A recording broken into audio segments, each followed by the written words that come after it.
Welcome to our latest episode of More Layers. I am Jordan Smith, And I'm Seth Mariano. and in the past, or recent past, I should say, because we talked in our previous episode or two about how we hope you all had a good 2024. And in this episode, we're basically going to say, what was our 2024 like? Yeah, it was, some might say it was eventful. A lot of interesting things happened. Some bad, but I think probably a lot more good stuff, I think. For one thing, there was our Artists Unlimited performance, again, which we've talked about before, Mhm. of Beauty and the Beast, which is my fifth production with Artists Unlimited, and your, I believe, 12th, right?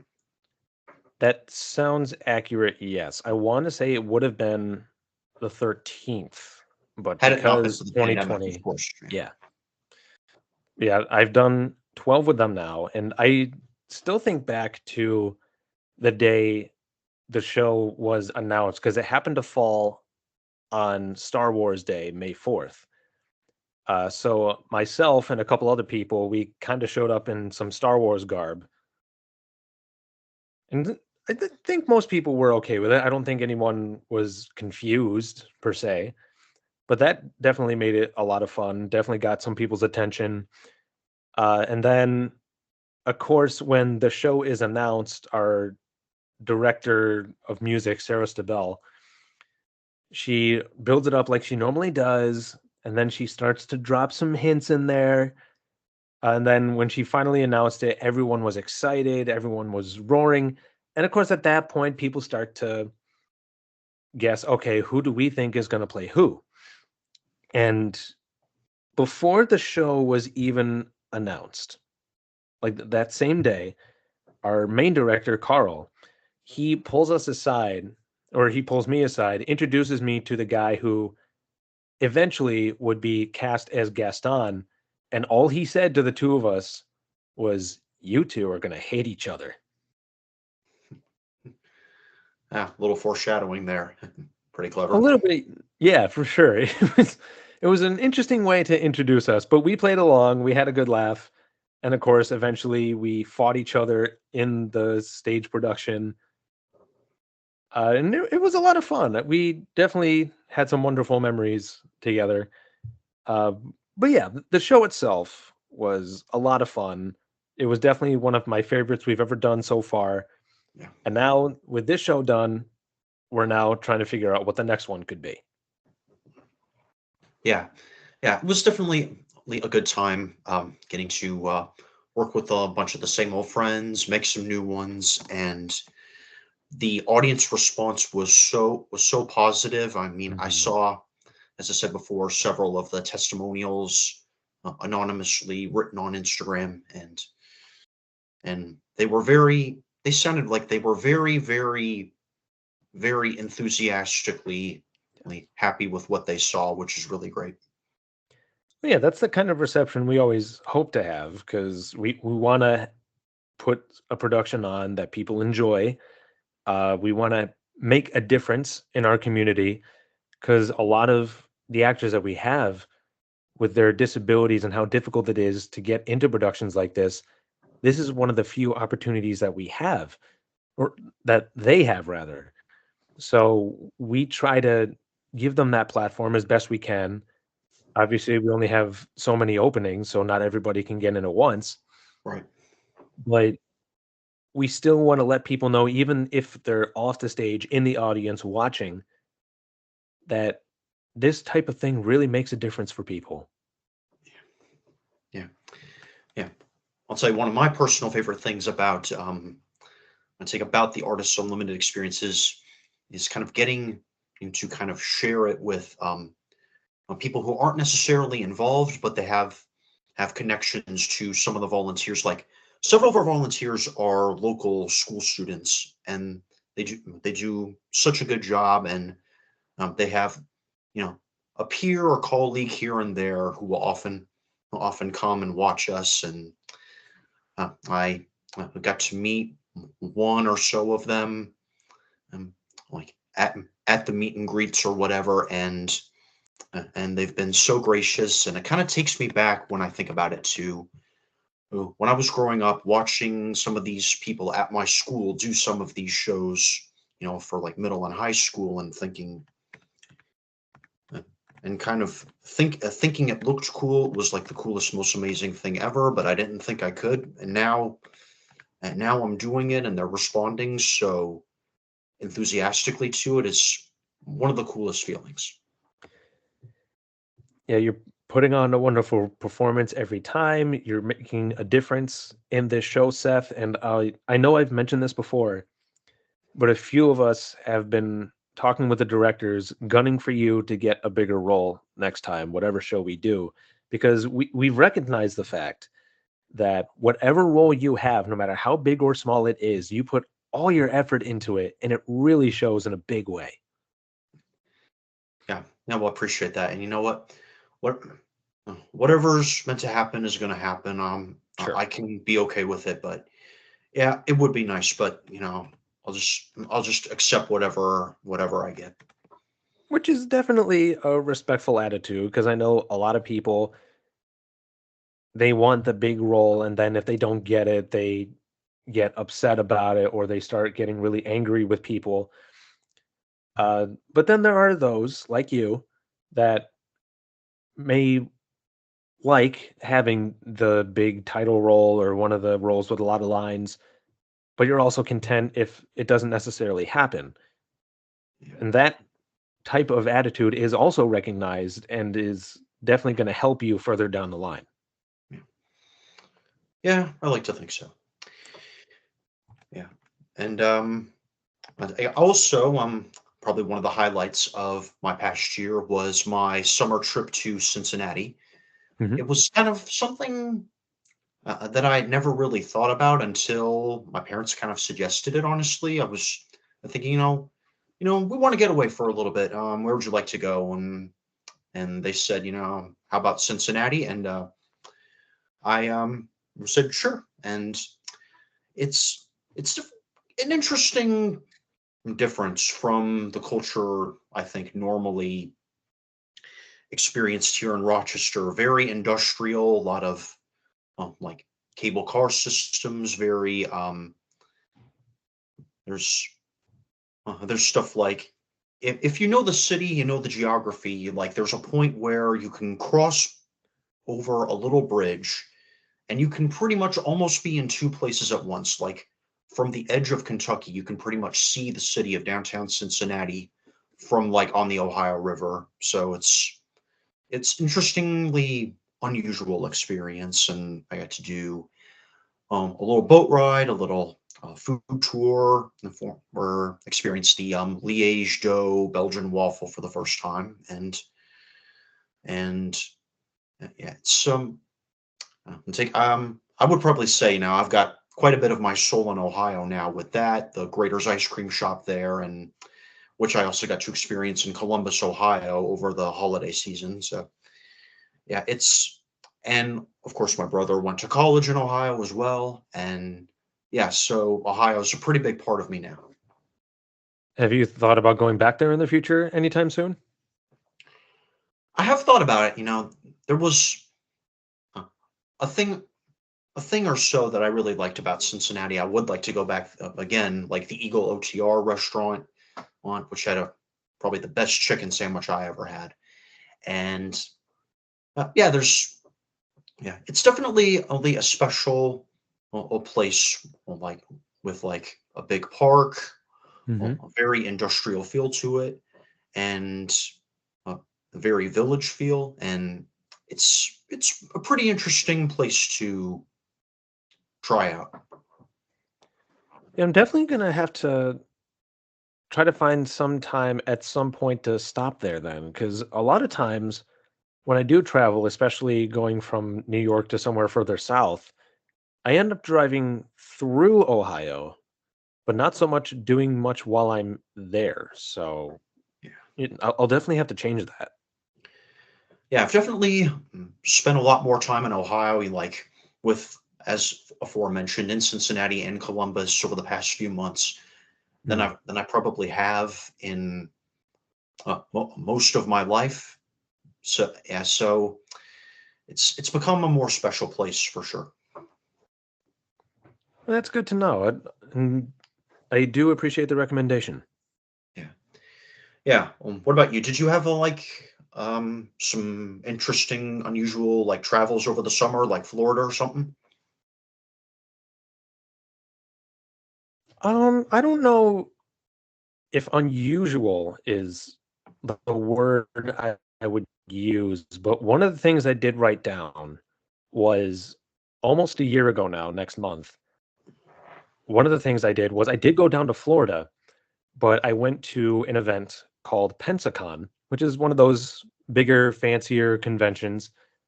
It's like I hadn't really been to a convention of that scale before. Some of the ones I attended previously were smaller. Uh, but I was really looking forward to this one because it also gave me an opportunity to see my family. But there were four separate voice actors there that either do or at one point did voice characters in the Sonic the Hedgehog franchise. So meeting all four of them in a short span of time, my nostalgia was going crazy. My childhood memories came flooding back. In fact, I got right here autographs from all four of them based on games they voiced characters in. I don't know how well they can be seen. Got a little memento. So he's got some autographed video games here of, I'm kind of assuming all Sonic games.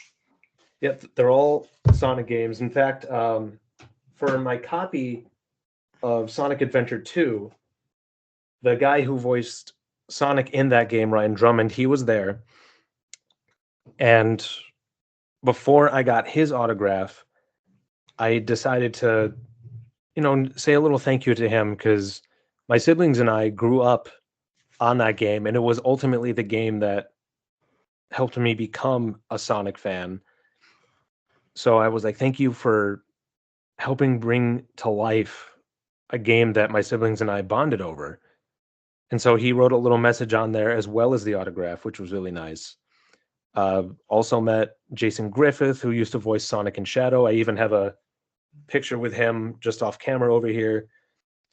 Pete Capello, who voiced Silver, and Lisa Ortiz, who voiced Amy. And what was really nice about her is that she is also apparently a casting director. So I took a long shot, said, "Hey, do you need any voice actors? I'd love to get my foot in the door." And while I while she did not necessarily turn it down, she was like, "I'm not really looking for anybody right this second." But what she had me do was go back home when I was able to, and then put together a demo reel, send it to her, and check in every once in a while. And maybe at some point, an opportunity will come up.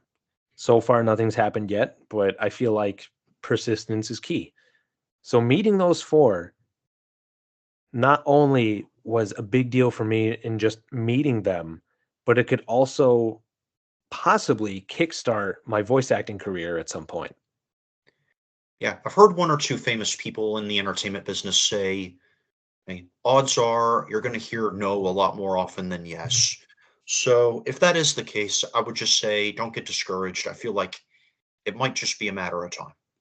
Oh, sure. One of the few things that I heard very often when deciding to go into the acting industry is to expect a lot of rejection, which definitely makes a lot of sense because the acting industry in general can be very competitive.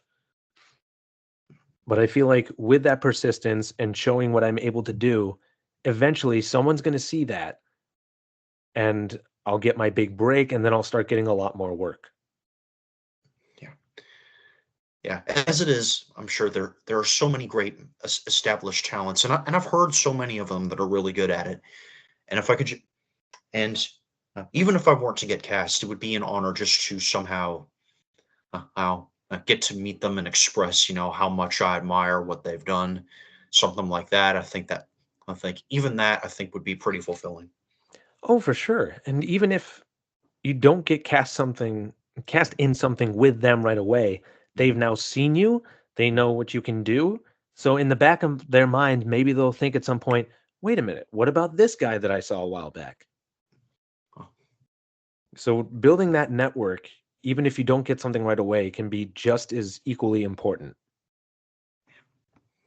yeah. Well, one other interesting thing that happened in the past old year was many of you probably partook in this or at least heard about it was the limited time promotional deal by Wendy's known as the Krabby Patty collab meal, which was created in honor of the 25th anniversary of SpongeBob SquarePants, which was basically a simple hamburger except with a special sauce and also a pineapple frosty treat. Yeah, oddly enough, as excited as I was about it, I never actually went out and got one. From what I've seen of other people, though, it seemed to get mixed reviews. Some people seem to really love it, others not so much. But did you have a personal experience with it, Seth? Oh yeah, definitely. Yeah, I did kind of make the spontaneous decision to take advantage of the opportunity and get myself one, and I think it was real tasty, even if it wasn't like the most value for money. Feel like it was delicious. It was passable at least. All right, as long as it was a positive experience in some Yeah, way. yeah, yeah. Take and if you were to personally, hypothetically know Jordan and myself and some of the people closest to us, SpongeBob's a pretty big, I guess, for lack of a better term, inside joke thing because Mhm. because we have such almost encyclopedia knowledge of like the dialogue and script writing of like pretty much what I would call the OG era of SpongeBob, like the first few seasons at least, Yeah. to a point where someone one could say a line and someone else could pick it right up and deliver the very next one like off the cuff, I guess you could say. And so, when that happens, I pretty much if I'm really wanting to, I'll kind of pounce on it. Yeah, definitely the general consensus for SpongeBob is that the earlier seasons, especially the first 3 or 4, were just so much fun to watch, and then at some point, it started to diminish in quality for a lot of people, and it started to pick back up around the time the second movie came out. I don't know if it's still that way. I haven't seen a lot of the newer stuff, but like Seth said, especially with a lot of the earlier seasons, if we're with a bunch of friends that have also watched it, it a quote could pop up out of nowhere, whether it be because it happens to connect to something that was just said, or we just felt like saying it. Somebody else will know exactly what we're talking about and follow up with it. And it's one of those things where, as odd as SpongeBob is, having that many quotable moments can really bring fellow enthusiasts together, really have a group of friends come together and just have some fun. Oh yeah, it's one of the funnest things ever for me and you and people, well, in our inner circle, definitely. And what definitely in recent memory, when the new year started, I saw a lot of people take the moment when Patrick says 24 and make it sound like he said 2024, followed by SpongeBob saying, "What's funnier than 2024? 2025." It's pretty good. Oh, for sure. I loved it. Oh yeah, yeah, yeah.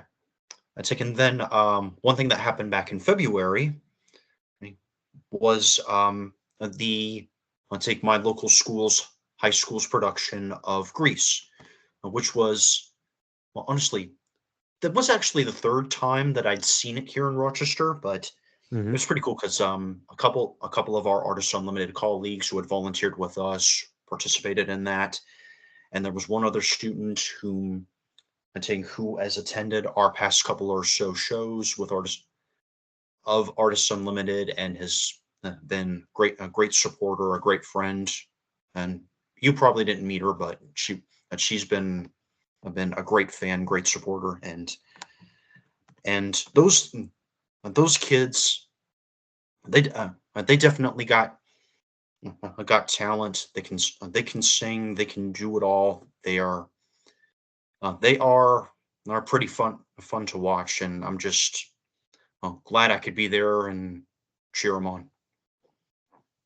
It's kind of weird at times when you see someone that you've acted with before be up on the stage and you are not, but still, like you were saying, the support that we give to them, that alone is a fun experience. Acting alongside them can be just as good. But yeah, I've definitely sat down and seen some of my friends in other productions that I myself wasn't in. And yeah, it's great to be there and just root for them. Yeah, I feel like, well, like kind of said before, I think, big part of the Artist Unlimited is being able to actually even form connections with some of the cast's peers and colleagues who are not involved. And Yep. I've definitely seen that bridge happening, and it's been a beautiful thing to see. I completely 100% agree. Yeah. Yeah. I take and then probably the I saw a handful of films also this past year, A Complete Unknown, and the two highlights, I believe, in terms of cinematic experiences were Inside Out 2 and Wicked. I believe you also saw Inside Out 2, and that was a film I definitely anticipated for a while. Uh, Before getting to see it, I saw it July 5th, and it was nothing short of impressive overall.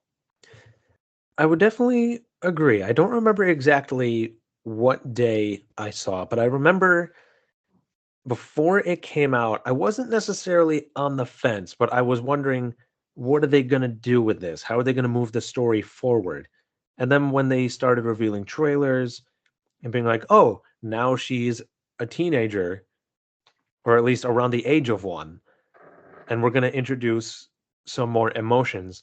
And what really impressed me was the fact that they added a few more characters, but it never felt like too much.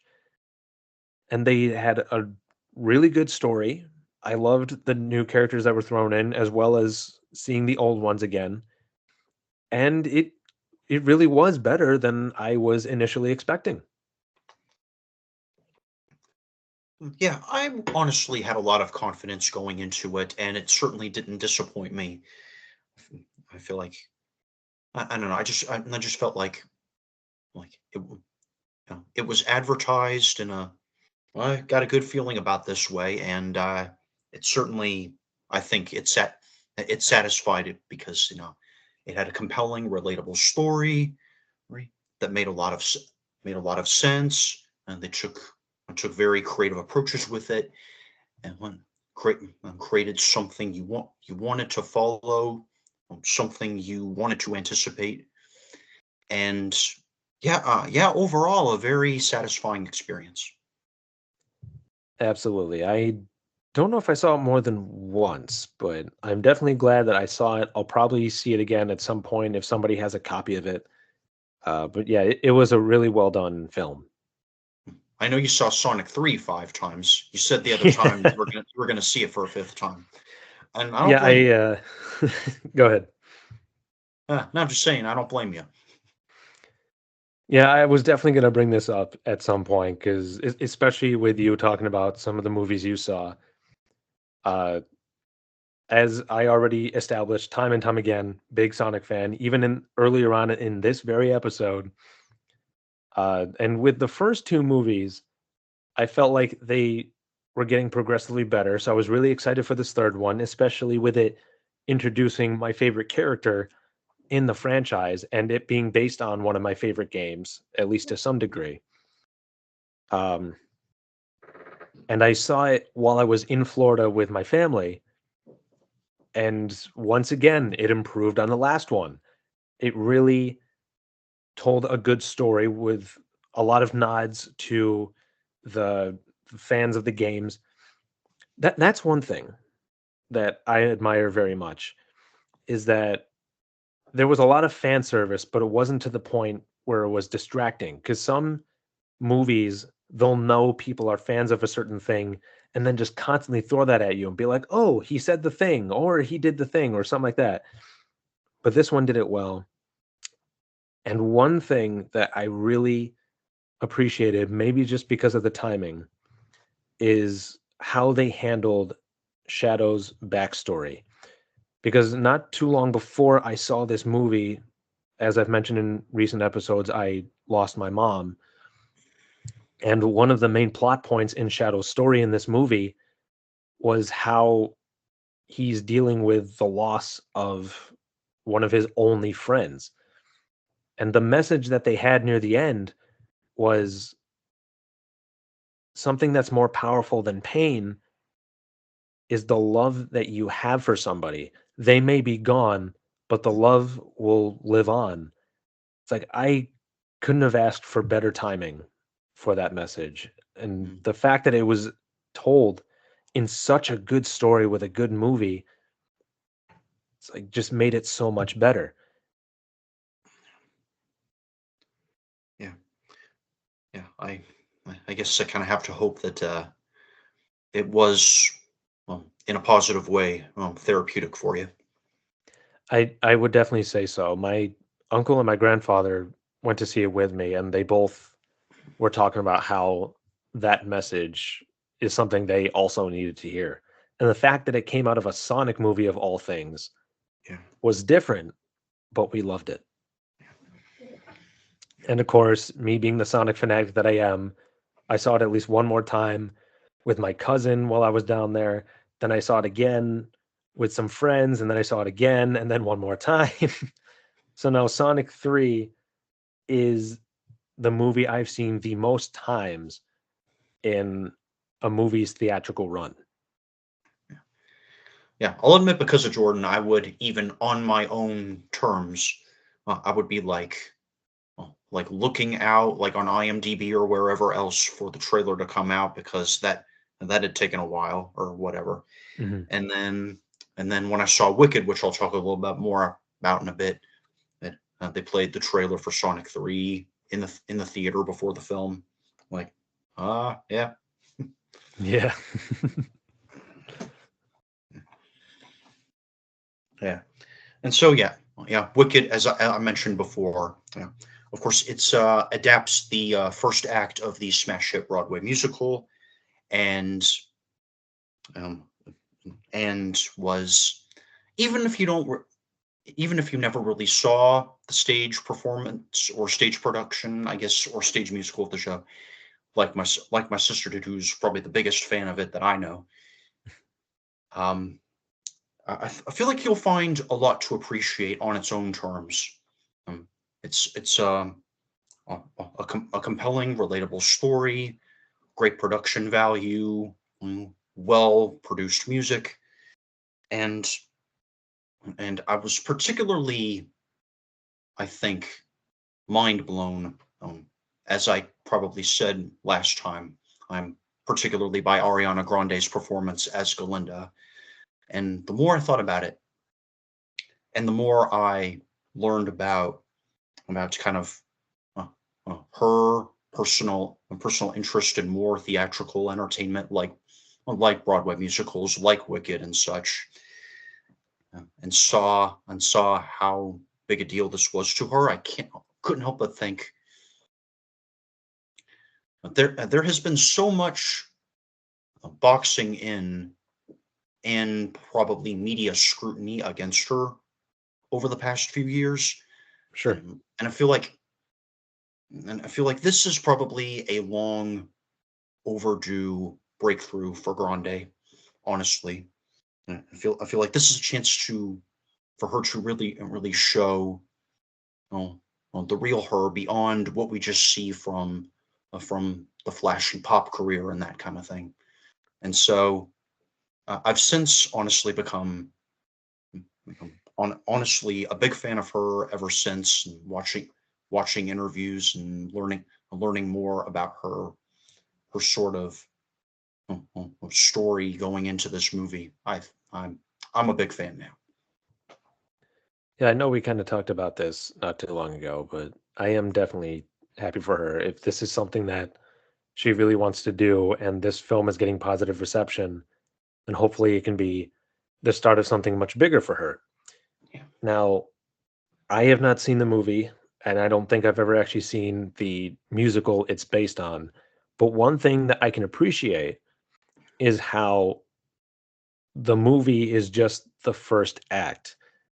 Because I've touched upon this a little bit every once in a while when we talk about movies, but a lot of times filmmakers will try to jam too much into one film, and that can really turn people off.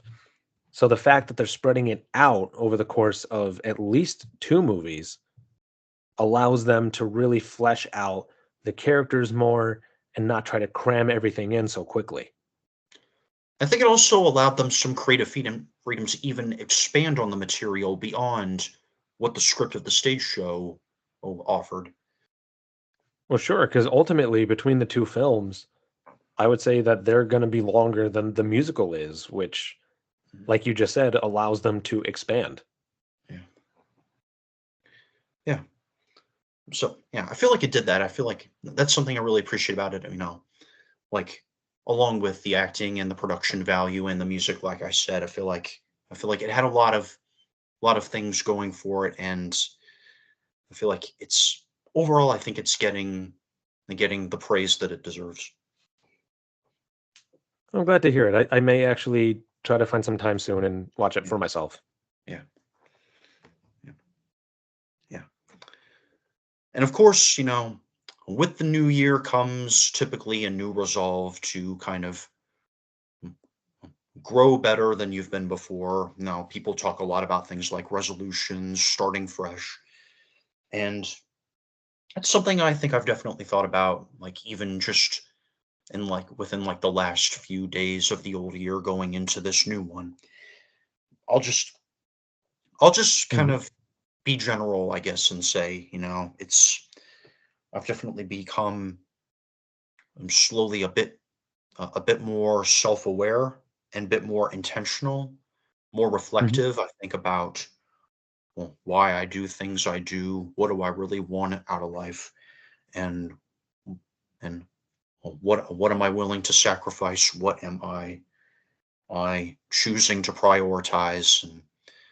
And general statement, but I feel like it's definitely been a turn of the year of self-reflection in that regard. Yeah, they always say try to be the best version of yourself that you've ever been, or be better than you were yesterday, something like that.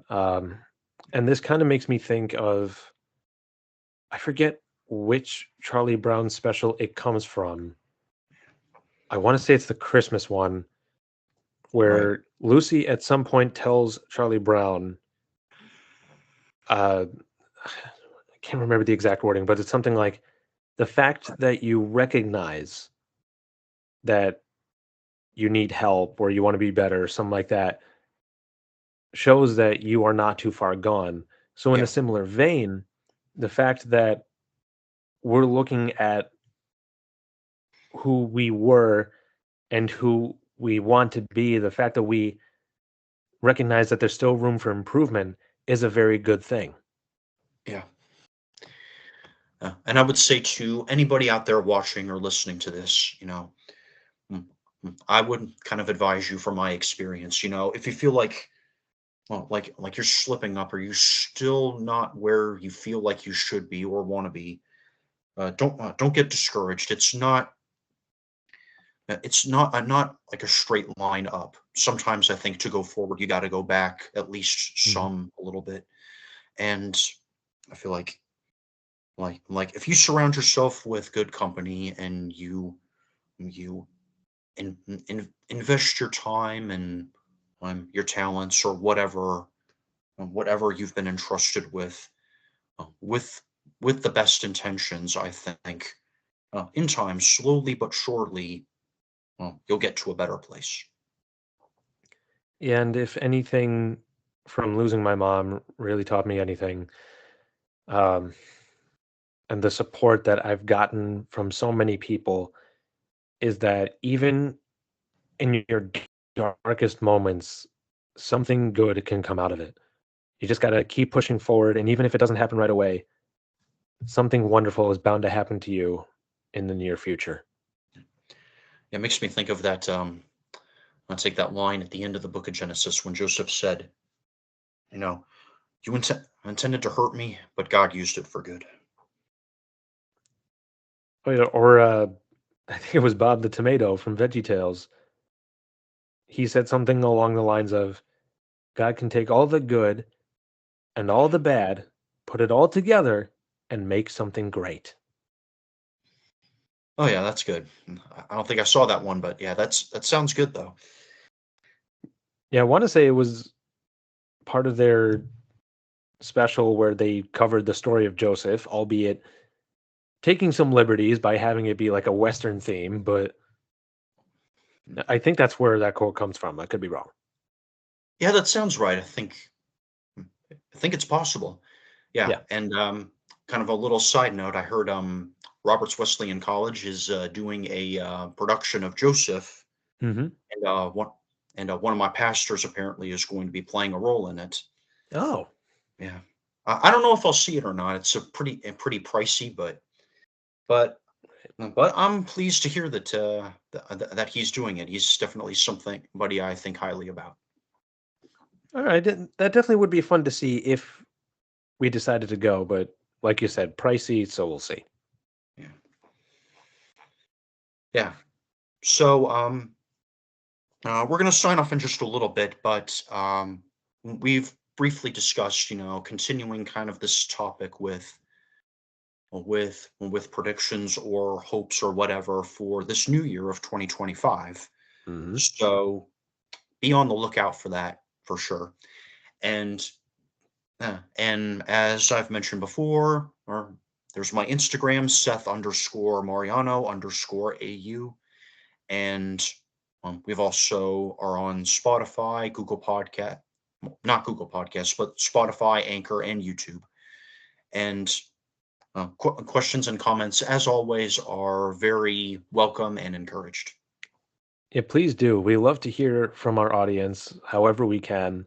Let us know what the highlights for 2024, excuse me, what the highlights were for 2024 for you, as well as what you have going on in 2025 that you're really looking forward to. Yeah. So thanks again, everyone, and see you soon. Take care.